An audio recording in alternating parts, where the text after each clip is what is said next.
আরে উন্নয়নের সরকার, শেখ হাসিনা সরকার, আর পদ্মা সেতু সরকার। আমরা তো সুখে আছি, বেশ দেখি বলতে হবে।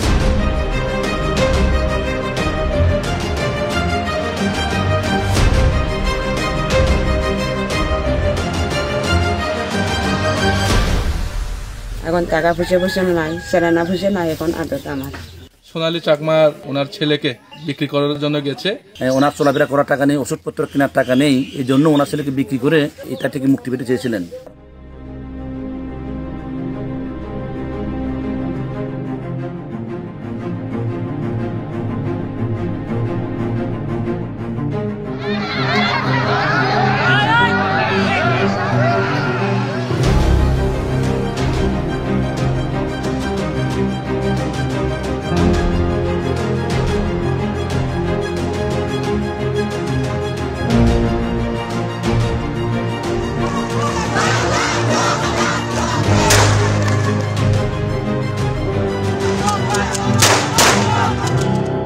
শেখ হাসিনা পালিয়ে গেছে, শেখ হাসিনা নাই, শেখ হাসিনা চলে গেছে, শেখ হাসিনা পালায় না।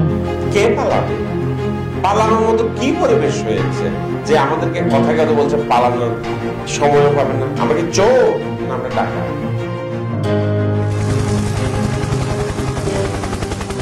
সুশাসন তো দূরের কথা, দুঃশাসনের চূড়ান্ত একটা রূপ। গাল গল্পে ভরা একটা মিথ্যা শাসন ব্যবস্থা। এই যে একদল মানুষ অনেক বেশি ধনী হয়ে গেল। একজন পিয়ন যে কিনা 400 কোটি টাকা নিয়ে গেছে, তাহলে পিয়নকে যারা পরিচালনা করতো তাদের কি হতো? পুরো জিনিসটি আসলে একটা লুণ্ঠন প্রক্রিয়া, যেটা স্টেট এখানে তার সমস্ত ধরনের এফোর্ট দিয়ে তার আশেপাশের লোকজন, তার প্রভাবশালী নেটওয়ার্ককে অ্যাকোমোডেট করেছে। এথিক্স, মোরাল কোনো কিছু কাজ করতেছিল না। ল এনফোর্সমেন্ট থেকে শুরু করে সবাই ইনভলভ হয়ে যায়। তখন তো অ্যাকচুয়ালি ইন্ডিভিজুয়ালি কারোর কিছু করার থাকে না। সকালবেলা ঘুমের থেকে উঠেনি কিন্তু একটা বয়ান দিতেন যে আমি এত উন্নয়ন করেছি। বিভিন্ন আর্থিক প্রতিষ্ঠান, ব্যাংক, এসব প্রতিষ্ঠান থেকে টাকা সরিয়ে নিয়ে এগুলো আত্মসাৎ করা হয়েছে। 10 টাকার কাজ হয়েছে 100 টাকায়, 100 টাকার কাজ হয়েছে 1000 টাকায়।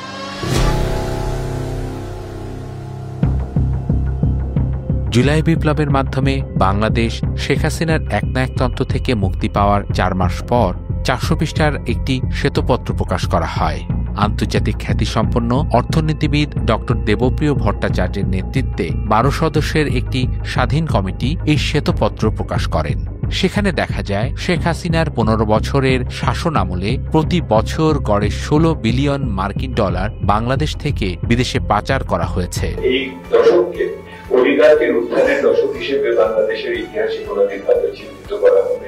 শেখ হাসিনার 15 বছরের শাসনামলে যে উন্নয়নের গল্প ফেরি করা হয়েছে দেশে ও বিদেশে, সেই গল্পের বইয়ের প্রচ্ছদে উন্নয়নের কথা থাকলেও ভেতরের পাতা জুড়ে রয়েছে হাজার হাজার কোটি টাকার লুটপাটের গল্প। আমি মুক্তাদির রশিদ রোমিও, একজন অনুসন্ধানী সাংবাদিক। সেই গল্পগুলোই তুলে ধরার চেষ্টা করব এই প্রামাণ্যচিত্রে।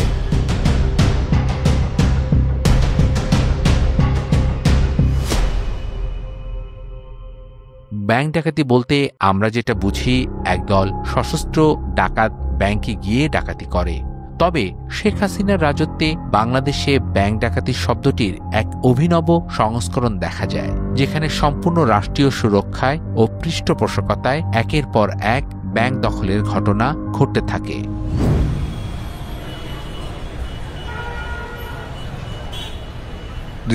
সালের পর থেকে 24 সাল পর্যন্ত এই 9 বছর ব্যাপকভাবে লুটতরাজ হয়েছে, এবং হয়তো প্রথম কয়েক বছর এটার পরিকল্পনা হয়েছে ইত্যাদি, কিন্তু পরবর্তীতে এটা একটা সংঘবদ্ধভাবে এই জিনিসটা পরিচালিত হয়েছে।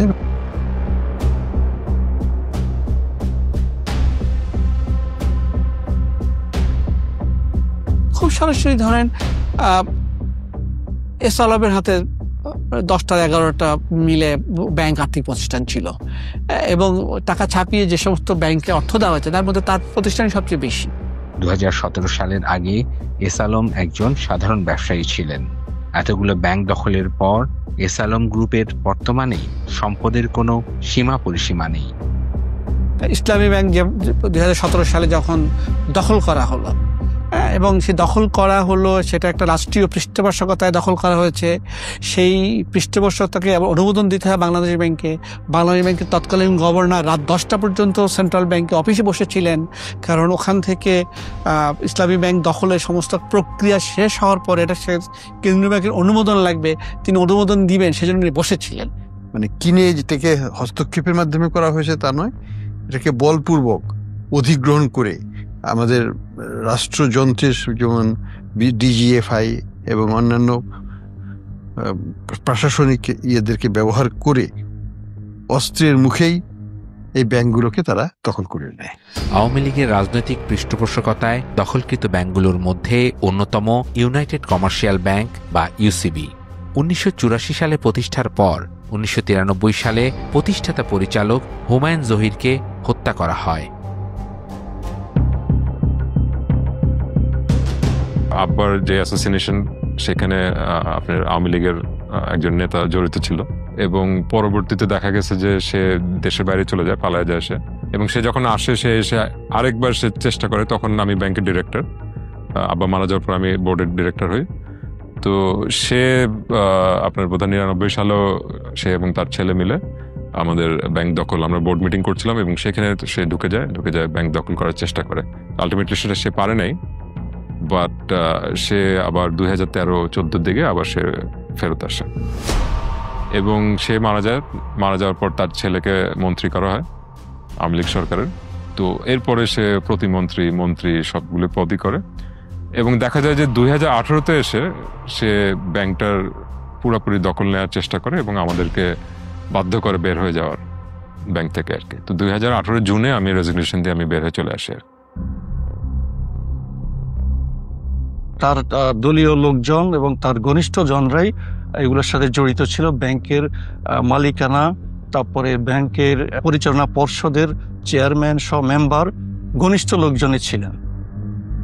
পরবর্তীতে আমরা যেটা দেখি যে এই টোটাল সেক্টরটাই ম্যাস লুটিং এর একটা ইন্ডাস্ট্রিতে পরিণত হয় আর কি। ব্যাংক দখলের মাধ্যমে রাষ্ট্রীয় মদতপুষ্ট অলিগার্করা ঋণের নামে হাজার হাজার কোটি টাকা আত্মসাৎ করতে শুরু করে। তথাকথিত নির্বাচনে যেসব নেতাকর্মী, সমর্থক ও বুদ্ধিজীবীদের আওয়ামী লীগ নমিনেশন দিতে পারত না, তাদের সান্ত্বনা পুরস্কার হিসেবে বিভিন্ন ব্যাংকের পরিচালকের পদে বসিয়ে এই লুটপাটের সুযোগ করে দেয় দলটি। সরকার যে ঋণ খেলাপের যে হিসাবটা প্রকাশ করে, এটা আসলে সঠিক নয়। 2019 সালে IMF যখন একটা রিপোর্ট দিল, সেখানে তারা বলল বাংলাদেশ অনেক বেশি ঋণ খেলাপের তথ্য লুকিয়ে রাখে। এই লুকিয়ে রাখাটা কত সেটা আমরা জানতাম না। এখন যেমন নতুন গভর্নর আসার পর তিনি আর লুকাচ্ছেন না, সুতরাং আমরা দেখছি যে ঋণ খেলাপি এখন 21% চলে গেছে। সেটা খুবই মহাবিপজ্জনক। কিন্তু এখন আমরা কাগজে কলমে 21%, তখনও এরকমই ছিল, কিন্তু আমরা লুকিয়ে রেখেছিলাম। তারা বিভিন্ন প্রকল্প দেখিয়েছে যেগুলি ভুয়া, আসলে বাস্তবে কোনো অস্তিত্ব নেই, ভুয়া প্রতিষ্ঠানও দেখিয়ে ঋণগুলো তারা সরিয়ে নিয়েছে। ব্যাংকগুলো দখলের পাশাপাশি আর্থিক খাতের বিভিন্ন প্রতিষ্ঠান ও শেয়ার বাজারের সম্পূর্ণ নিয়ন্ত্রণ চলে যায় আওয়ামী লীগের শীর্ষ নেতৃত্ব ও তাদের ঘনিষ্ঠ সহযোগীদের দখলে। সেখানেও শুরু হয় আওয়ামী তন্ত্রের লাগামহীন লুটপাট ও অর্থ আত্মসাতের এক নজিরবিহীন উৎসব। গত 15-20 বছরে আমরা যেটা দেখলাম সেটা হচ্ছে যে ব্যাংক এবং শেয়ার বাজারের মাধ্যমে অবৈধ অর্থ উপার্জনের একটা বড় সুযোগ বা ক্ষেত্র তৈরি করা হয়েছে। ক্ষুদ্র বিনিয়োগকারী ক্ষতিগ্রস্ত হয়, কোনো বিনিয়োগকারী ছাড়া কোনো কোম্পানি ক্ষতিগ্রস্ত হয় না। সর্বপ্রথম তারা ধ্বংস করেছেন তারা সিকিউরিটি এক্সচেঞ্জ কমিশন, সর্বপ্রথম যে নিয়ন্ত্রণ সংস্থা। সেখানে খায়রুল হোসেনের মধ্যে একজন শিক্ষককে বসেছেন, তারপরে শিবলি রুবায়তের মধ্যে একটা দুর্দর্শ একটা কালোবাজারি বা একজন সন্ত্রাসী কিসিমের লোককে তিনি বসিয়েছেন, যাতে করে শেয়ার বাজারে তার দুর্নীতির রাজত্ব কায়েম করতে পারেন। একের পর এক বাজে নিম্নমানের আইপিও গুলো আসতে শুরু করলো। ভুয়া তথ্যে ভরা ছিল ব্যালেন্স শিট। অডিটর গুলো কিছু না দেখে স্বাক্ষর করেছেন। ইস্যু ম্যানেজার যা কিছু জাল জোচের তথ্য দিয়ে ইস্যু ম্যানেজমেন্টটা তৈরি করেছেন, প্রসপেক্টাস ছাপিয়েছেন, অসংখ্য পরিমাণে টাকা জমানা দিয়ে ভুয়া প্লেসমেন্ট ইস্যু করা হয়েছে। বিনিয়োগকারীকে নিঃস্ব করবার একটা মাস্টার প্ল্যান তখন থেকে শুরু হয়। শিবলি রুবায়তের সময় এসে কিন্তু আপনি দেখবেন ঢাকা শহরে প্রায় 59টি নতুন করে ট্রেক ইস্যু করা হয়। যে ট্রেকের বাজার মূল্য 15 কোটি টাকা, সেই ট্রেকগুলো ইস্যু করা হয় 1 কোটি টাকা করে নামমাত্র মূল্যে আওয়ামী লোকদের মাঝে ইস্যু করা হয়। তার বিরুদ্ধে অভিযোগ হলো তার অ্যাকাউন্টে টাকা পাওয়া গিয়েছে 1,92,00,000 টাকা। প্রতারণার আশ্রয় নিয়ে আসামি শিবলি রুবায়তুল ইসলাম 1,92,00,000 টাকা ঘুষ গ্রহণ করে। আমরা আমাদের তদন্তে পেয়েছি এই যে বেক্সিমকো গ্রুপের Salman F Rahman 83 million US ডলারের একটি তদন্ত আমরা করছি। এটি কিন্তু জনগণের টাকা এরকম বাইরে চলে গেছে, শেয়ার বাজার কেলেঙ্কারির মাধ্যমে চলে গেছে। ক্যাপিটাল মার্কেটের আরেকটা অংশ হচ্ছে অ্যাসেট ম্যানেজমেন্ট কোম্পানি, যেটাকে যারা মিউচুয়াল ফান্ডগুলিকে ম্যানেজমেন্ট করেন। সেখানে বেশ কিছু মিউচুয়াল ফান্ডের কাছে প্রায় 8-10 কোটি টাকা ছিল। এই টাকাটা বিভিন্ন প্রতিষ্ঠান এবং ক্ষুদ্র বিনিয়োগকারীর সমন্বয়ে গড়া একটি তহবিল, যে তহবিলটার ম্যানেজমেন্টের মাধ্যমে কথা হয়েছিল যে ক্ষুদ্র বিনিয়োগের স্বার্থ রক্ষা করে টাকাটা আরও বাড়বে। সেই মিউচুয়াল ফান্ডগুলোর মেয়াদি মিউচুয়াল ফান্ড ছিল, যেটাকে আমরা বলি 10 বছর মেয়াদি। আপনি বিস্মিত হবেন, পৃথিবীর সকল আইন কানুনকে ব্যত্যয় করে সেই মেয়াদি মিউচুয়াল ফান্ডকে তারা 10 বছরকে তারা 20 বছর মেয়াদি করেছে। সাবেক প্রধানমন্ত্রী শেখ হাসিনার পারিবারিক প্রতিষ্ঠান CRI ও সূচনা ফাউন্ডেশনে দুর্নীতির অভিযোগে সূচনা ফাউন্ডেশন নামে যে প্রতিষ্ঠান আছে তাদের লিগ্যাল একটা পার্সন তৈরি করা হয়েছে, তৈরি করে বিভিন্ন আর্থিক প্রতিষ্ঠান, ব্যাংক, এসব প্রতিষ্ঠান থেকে টাকা সরিয়ে নিয়ে এগুলো আত্মসাৎ করা হয়েছে। ফাউন্ডেশনের আসলে ফিজিক্যাল অস্তিত্বই আমরা পাইনি। এই প্রতিষ্ঠানকে CSR কিংবা অন্য কোনো নামে প্রচুর টাকা দিয়েছে। শেয়ার বাজার, ব্যাংক ও অন্যান্য আর্থিক খাতের প্রতিষ্ঠানগুলো দখলের পর নিজেদের দুর্নীতির পরিসর আরও বিস্তৃত করার পরিকল্পনায় আওয়ামী তন্ত্রের নজরে আসে দ্রুত বিকাশমান মোবাইল ব্যাংকিং খাত। সেই লক্ষ্যেই নগদকে কেন্দ্র করে তারা নতুন এক চুরির আখড়া গড়ে তোলে, যেখানে উদ্ভাবনী প্রযুক্তিকেও পরিণত করা হয় লুটপাটের আরেকটি মাধ্যম হিসেবে। নগদ প্রকৃত মালিক কে এটা কেউ জানে না। এটা কেমেন্স আইল্যান্ডের একটা প্রতিষ্ঠান, একটা ব্রিটিশ নাগরিকের নামে 52% শেয়ার দাবি করা হচ্ছে। কি করে হলো সে? তার সম্পদের উৎস কি এবং কেমেন আইল্যান্ড কেন, বাংলাদেশ নয় কেন? এগুলোর প্রশ্নের কোনো জবাব নেই। প্রথমত নগদের লাইসেন্স পাওয়ার কোনো যোগ্যতা ছিল না। পোস্টাল ডিপার্টমেন্টের কোনো স্বার্থ, সামর্থ্য, কারিগরি দক্ষতা, আর্থিক সামর্থ্য কিছুই নাই, যেটার বদলে তারা একটা মোবাইল ফাইন্যান্সিয়াল সার্ভিস চালানোর মতো, যেখানে হাজার হাজার কোটি টাকা লাগবে, বিনিয়োগ করতে হবে আমাকে, সেই ধরনের প্রতিষ্ঠান চালাতে পারে। তাহলে এরা আসলো কোথা থেকে? সরকারি সব অনুদানের অর্থ শুধুমাত্র তাদেরকে দিয়েই বিতরণ করা হতো। ফলটা কি হয়েছে? আজকে আমরা দেখতে পাচ্ছি যে 1700 কোটি টাকার উপর শুধুমাত্র সমাজ কল্যাণ মন্ত্রণালয়ের থেকেই অর্থ তারা আত্মসাৎ করেছে। গরিবের মুখের দানের টাকা, সরকারের অনুদানের টাকা, সেটা তারা খেয়ে ফেলছে। তো তাদের নৈতিকতা নিয়ে আর কি বলার থাকে? কিছু সন্ত্রাসী অলিগার্ক যারা, তারাই কিন্তু এই নগদের হয়তো প্ল্যাটফর্মটা ইউজ করে জনগণের টাকাকে বাইরে নিয়ে গেছে। যে গরিবের টাকা, হকের টাকা, সেটা সরকার দিচ্ছে গরিব মানুষকে, সেই টাকাটা তারা ডাইভার্ট করে তারা নিয়ে গেছে বাইরে। আরো কি দেখেছি আমরা? ই মানি যেটা ক্রিয়েট করা হয়, ই মানি কখনোই ডেট ক্রিয়েশন হয় না। অর্থাৎ 1 টাকা জমা হলে আমি 1 টাকার ই মানি আরেকজনকে দেব। আমি যদি 1 টাকা জমা দিই, আপনার উদ্দেশ্যে আপনাকে 1 টাকা ই মানি দেওয়া হবে। সেখানে তারা 650 কোটি, 630 কোটি টাকার মতো তারা ই মানি এক্সট্রা ক্রিয়েট করেছে। ওটাতে কি করেছে? ওটা তারা বেতন ভাতা তাদের এগুলো মেটাচ্ছে তারা।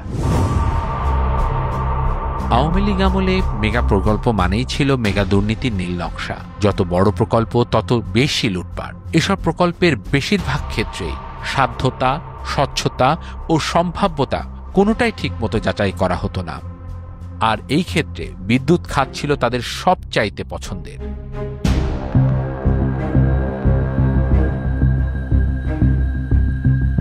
আপনি দেখবেন যে এই ধরনের প্রত্যেকটা মেগা প্রকল্পের সাথে আসলে আনবিলিভেবল লেভেলের লুটপাট, চুরি এবং দুর্নীতি এবং করাপশন হয়েছে। সবচেয়ে বেশি যেটা হচ্ছে সেটা অর্থ পাচার হয়েছে অনেক বেশি। কয়লা বিদ্যুৎ প্রকল্পগুলো যখন করা হলো তখন বলা হলো যে বাংলাদেশে প্রচুর বিদ্যুৎ লাগবে, বিদ্যুতের ফলে শিল্পায়ন হবে, কলকারখানা হবে এবং বাংলাদেশের মানুষের প্রচুর কর্মসংস্থান তৈরি হবে, একেবারে সিঙ্গাপুর হয়ে যাবে দেশ। প্রত্যেকটা কয়লা বিদ্যুৎ প্রকল্পের আপনি যদি খরচগুলো দেখেন, এগুলো করা হয়েছে পৃথিবীর সর্বোচ্চ খরচে।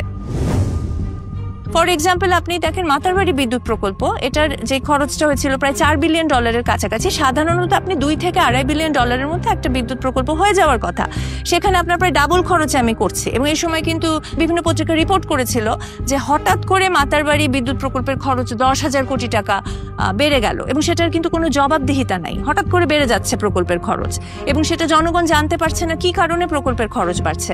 রূপপুর পারমাণবিক বিদ্যুৎ কেন্দ্রকে আমরা বলি যে বালিশকাণ্ড নিয়ে একটা দুর্নীতির কথা আমরা সবাই বলি, কিন্তু জিনিসটা শুধু কিন্তু এই অল্প কিছু টাকার বালিশের মধ্যে সীমাবদ্ধ ছিল না। প্রায় 1 লক্ষ কোটি টাকার উপরে হচ্ছে আমার এই রূপপুর পারমাণবিক বিদ্যুৎ কেন্দ্রে খরচ হয়েছে, যেটাও কিন্তু পৃথিবীর মধ্যে আমি যদি হিসাব করে দেখি সবচেয়ে খরচবহুল পারমাণবিক বিদ্যুৎ কেন্দ্রগুলোর মধ্যে একটা। সারা বিশ্বে তো আপনি কোনো পাওয়ার প্ল্যান্টই করতে পারবেন না যদি আপনার ক্যাপাসিটি চার্জ না দেন। একটি পাওয়ার প্ল্যান্ট 20 বছর বা 10 বছরের জন্য আপনি নেবেন, তার যে অর্থ খরচ হবে প্রতিদিনে তার অর্থ খরচ দিবেন না। 2010 সাল থেকে বলা হয়েছিল যে কুইক রেন্টাল একটা খুবই ওয়েস্টফুল এবং ভয়ঙ্কর খরচবহুল একটা প্রকল্প, এটার ভিতর দিয়ে বিদ্যুতের দাম বাড়তে থাকবে এবং এটার ভিতর দিয়ে আমাদেরকে কুইক রেন্টাল কোম্পানিগুলোকে আমরা আসলে যেই ক্যাপাসিটি চার্জটা দিব সেটা এত বেশি যেটা আসলে বিদ্যুতের খরচটা আপনি কমিয়ে রাখতে পারবেন না, জনগণের জন্য বিদ্যুৎ এফোর্ড করা একটা বোঝা হয়ে দাঁড়াবে। কিন্তু এটা তো তখন সরকার শোনে নাই, বরং তখন খুব একচেটিয়াভাবে কয়েকটা গ্রুপকে আমরা কুইক রেন্টালের লাইসেন্সটা দিয়ে দিলাম। আইডিয়াটা হচ্ছে যে তারা বেনিফিটেড হবে এবং বেনিফিটেড হলে অথবা তারা পার্টিকে কন্ট্রিবিউট করবে এবং আলটিমেটলি এটা একটা কন্ট্রোল ধরে রাখার জন্য একটা চেষ্টা আর কি। কুইক রেন্টাল সব বিদ্যুৎ বন্ধ করে দিত। এখন যতগুলি বিদ্যুৎ অন্তত আওয়ামী লীগ সরকার এসে এর মধ্যে দিয়ে দেখা গেল আজিজ খানের মতো এবং আরো কিছু গ্রুপ এখান থেকে বিশাল পরিমাণ টাকা, জনগণের পাবলিকের ট্যাক্সের টাকা বিদ্যুৎ উৎপাদনের নামে তারা লুটপাট করে তারা বিদেশের সর্বোচ্চ বড়লোকের তালিকায় তারা নাম লেখালো।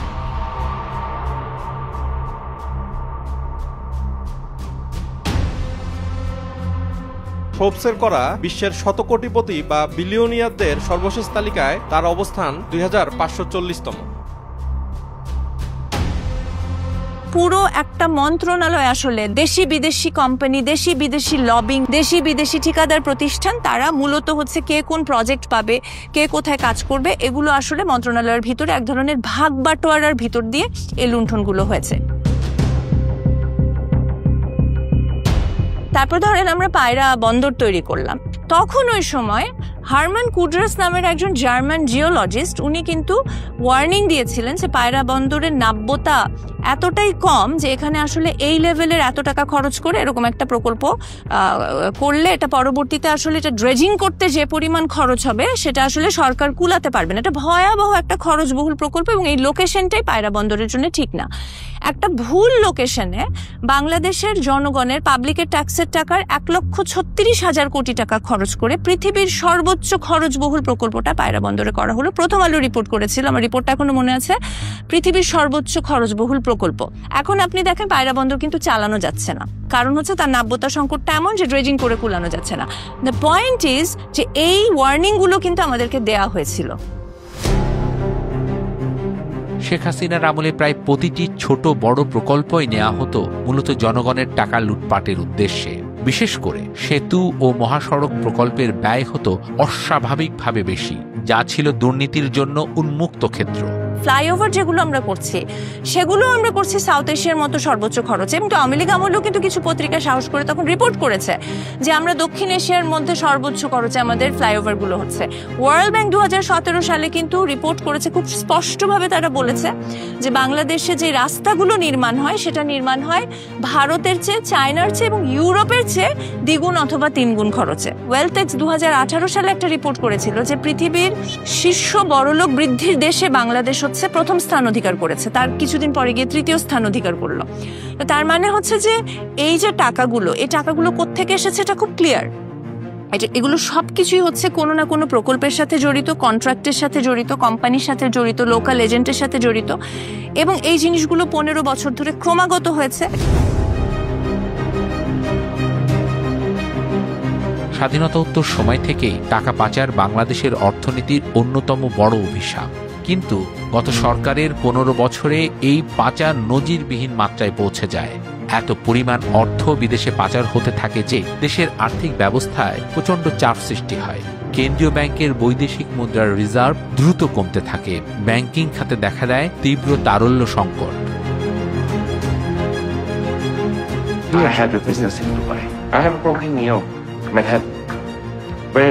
গত 15 বছর ধরে কিন্তু এখানকার যারা ব্যবসায়ী বা এখানকার যারা পুঁজিবাদী, যারা খুব ডিপলি কানেক্টেড ছিল আমাদের রাষ্ট্রের সাথে বা মন্ত্রী এমপিদের সাথে, তারা সমানে টাকা পাচার করেছেন। তারা সুইস ব্যাংকে টাকা রেখেছেন, তারা মালয়েশিয়াতে সেকেন্ড হোম কিনেছেন, তারা কানাডার বেগমপাড়াতে টাকা পাচার করেছেন, সেখানে বাড়ি করেছেন, তারা লন্ডন এবং দুবাইয়ের সবচেয়ে অভিজাত এলাকাগুলোতে জমি কিনেছেন। লন্ডনে অন্তত 3 জন বড় ব্যবসায়ী বা তাদের আত্মীয় স্বজনের সম্পদ প্রাথমিকভাবে জব্দ করা হয়েছে। সেই সম্পদ বাংলাদেশ ফেরত পাবে কিনা সেটা পরের হিসাব।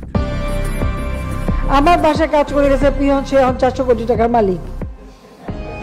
হেলিকপ্টার ছাড়া চলে না। রাষ্ট্রীয় অর্থ, জনগণের অর্থ, নাগরিকদের, খেটে খাওয়া মানুষদের অর্থগুলোকে বাইরে পাচার করে লন্ডারিং করে নিয়ে যাওয়া হয়েছে। I also ordered in Harris, custom made. Takes 4 months. I bought them 3,000 pound each. Swiss ব্যাংকে যে ডিপোজিটগুলো রয়েছে তার ভিতরে বাংলাদেশিদের যেই সংখ্যা বা বাংলাদেশিদের যেই সম্পদের পরিমাণ সেটা ভারতকে ছাড়িয়ে গেছে, এবং এই নিউজগুলো কিন্তু আমরা তখন শুনেছি। 1971 সালের মহান মুক্তিযুদ্ধের মধ্য দিয়ে অর্জিত হয় আমাদের স্বাধীনতা। এরপর নানা চড়াই উতরাই পেরিয়ে 24-এর গণঅভ্যুত্থানের পর বাংলাদেশের জনগণ এখন এক নতুন অধ্যায়ের স্বপ্ন দেখছে। এমন একটি বাংলাদেশ যেখানে প্রতিষ্ঠিত হবে প্রকৃত আইনের শাসন এবং জনগণই হবে সকল ক্ষমতার উৎস। সরকার আর ফ্যাসিস্ট বা লুটেরা বাহিনীতে পরিণত হবে না, বরং হবে জনগণের সেবক ও তাদের জানমালের রক্ষণাবেক্ষণকারী। জনগণের যে একটা দাবি সেটা হচ্ছে যে আবার যেন কোনোভাবেই ক্লেপ্টোক্রেসি বা অটোক্রেসি ফেরত না আসে।